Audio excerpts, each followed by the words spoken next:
TV.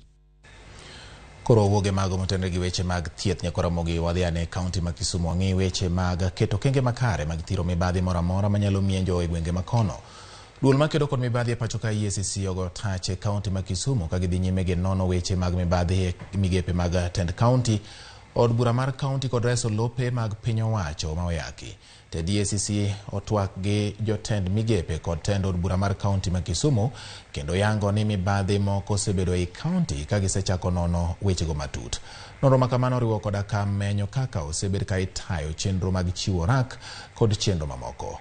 Abraham Kemboi en jatelo mar EACC e gwenge mag Nyanza kendo en achiel kuom jogo manolimo kaunti ma Kisumu. Did in the year 2018 and issued a report on findings and recommendations. We are here today to just follow up and monitor the extent to which implementation has been done. And the key areas that they addressed were the issues of prudent financial management, proper procurement procedures, issues of human resource, ICT, and the car loan and mortgage scheme for the members.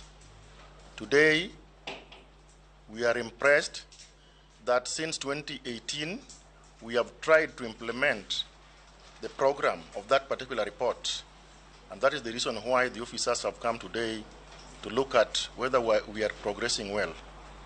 Our reports are ready, and we are ready to welcome them again. In case of any documents that they want, will be availed. We have county officials within this Kisumu county who are suspected to have embezzled tens of millions in form of interests. We are working on that. As soon as we are done with the investigations, I said we will share with you as our partners and the people of Kenya.